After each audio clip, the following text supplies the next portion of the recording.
Dear students, have a good day. Wish you all the best for your today's exam. நல்லா எழுதுங்க. So எந்த கொஷினையும் விட்டுட்டு வந்துடாதீங்க.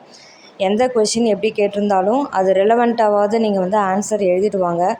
அதே மாதிரி சப்டிவிஷன்ஸாக கேட்குறாங்க அப்படின்னா மறக்காமல் அந்த சப்டிவிஷனுடைய கொஷின் நம்பரை மறக்காமல் மார்ஜினுக்கு வெளியில் தெளிவாக எழுதுங்க. ஏன்னா வேல்யூவேஷன் பண்ணும்பொழுது நிறைய ப்ராப்ளம் அதால் அக்கர் ஆகுது. ஸோ அதனால் ஸ்டாஃப்ஸுமே என்ன ஆகுறாங்கன்னா கொஞ்சம் டென்ஷன் ஆகுறாங்க.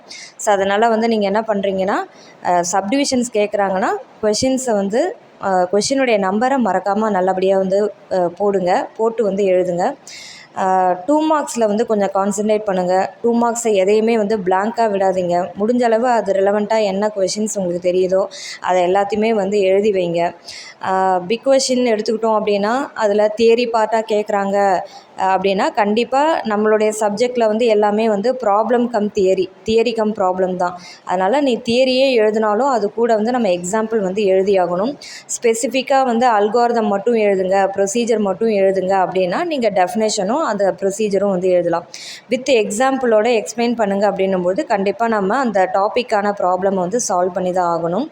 ஸோ அதனால் மார்க் பாருங்கள். மார்க்குக்கு ஏற்ற மாதிரி உங்களுடைய கண்டென்ட்டை நீங்கள் குறைச்சிக்கணும்.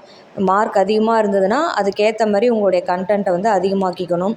ஸோ முக்கியமாக எக்ஸாம்பிளோட கேட்குறாங்க ஆனால் மார்க்கு கம்மியாக கேட்குறாங்க அப்படின்னா அந்த எக்ஸாம்பிளுடைய சைஸை நீங்கள் கம்மி பண்ணிக்கோங்க. கம்மி பண்ணிவிட்டு ஒரு கொஞ்சம் ஸ்டெப்ஸில் உங்களுடைய ப்ராப்ளம் முடிகிற மாதிரி நீங்கள் என்ன பண்ணிக்கிறீங்க அப்படின்னா அந்த எக்ஸாம்பிளை நீங்கள் கம்மி பண்ணிக்கோங்க.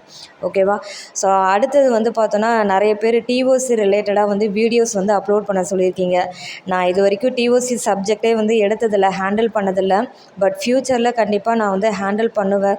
அது ரிலவெண்ட்டாக வீடியோஸ் போடுவேன். பட் இந்த டைமில் உங்களுக்கு என்னால் ஹெல்ப் பண்ண முடியல அப்படின்னும்போது கொஞ்சம் கஷ்டமாக தான் இருக்குது. ஓகேவா?